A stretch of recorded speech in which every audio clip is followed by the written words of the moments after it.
They were called slackers. Latchkey kids, the forgotten generation, sandwiched between two giants, baby boomers and millennials, barely mentioned, rarely celebrated. But here's what nobody tells you.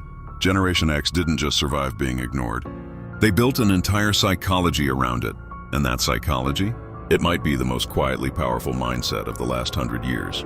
Born between 1965 and 1980, raised in a world of cassette tapes, rotary phones, and news that came once a day, on television at 6 o'clock, whether you were ready or not. No internet, no participation trophies, no one asking how you felt about things. Gen X grew up in households where parents worked long hours, divorce rates were climbing, and children were expected to figure most things out on their own. And that environment, that specific combination of freedom, neglect, independence, and resilience, created a generation with a psychological profile unlike any other. So today, let's go deep. Let's talk about the real psychology of Generation X. The term latchkey kid was practically invented for Gen X. Coming home to an empty house, making your own snack, doing homework alone, handling problems before mom or dad got back from work. Psychologists who studied this era found something unexpected. Children who spent significant time unsupervised didn't just become independent. They developed what researchers call self-directed competence, an internal belief that I can handle what comes at me. This is why Gen X adults are often the calmest people in a crisis. Not because nothing bothers them, but because their nervous system was trained early to regulate without external help. They don't wait to be rescued, they become the rescue. Gen X came of age during Watergate, the Cold War, AIDS crisis, and corporate downsizing. They watched institutions, government, religion, corporations, fail people in very public, very painful ways. And psychology tells us something important about what happens when a developing mind watches authority repeatedly betray trust. It builds healthy skepticism.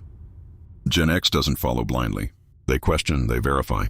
They don't trust something simply because it's loud or popular or official.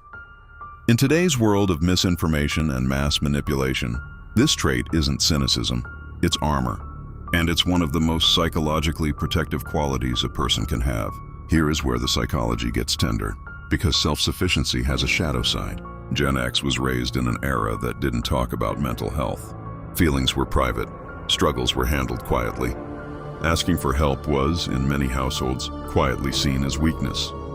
So they learned to carry things alone. Psychologists call this pattern compulsive self-reliance, a deeply ingrained belief that leaning on others is dangerous or burdensome. That if you show your pain, people will leave. Or worse, they won't know what to do with it. Many Gen X adults today are only now, in their 40s and 50s, learning to say, "I'm not okay" out loud for the first time. That is not weakness. That is incredibly brave work, and it deserves to be named. Gen X is perhaps the only generation that has lived fully in two completely different worlds. They remember life before the internet, and they also mastered the internet. They wrote letters and then learned email. They used maps and then learned GPS. They built careers before smartphones and rebuilt them after.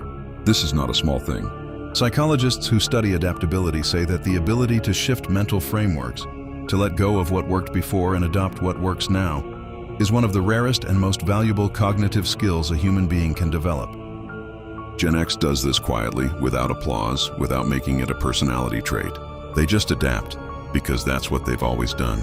Ask anyone who has a Gen X friend, partner, or mentor, and they'll tell you the same thing. What you see is what you get. Gen X doesn't perform. They don't curate a highlight reel of their life. They don't need external validation to feel secure in who they are, because they built their identity in the quiet, without likes, without followers, without anyone watching. Psychology calls this identity consolidation from within, a sense of self that isn't dependent on external approval. And in a world addicted to validation, this is genuinely rare. Their loyalty runs deep, their honesty can be sharp, and their friendship, once given, is one of the most reliable things you will ever experience. Generation X was told they didn't matter.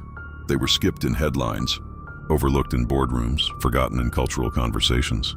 But while everyone was busy looking elsewhere, Gen X was quietly raising families, building businesses, holding institutions together, and carrying the emotional weight of two generations above and below them. Without complaint, without credit, without collapse,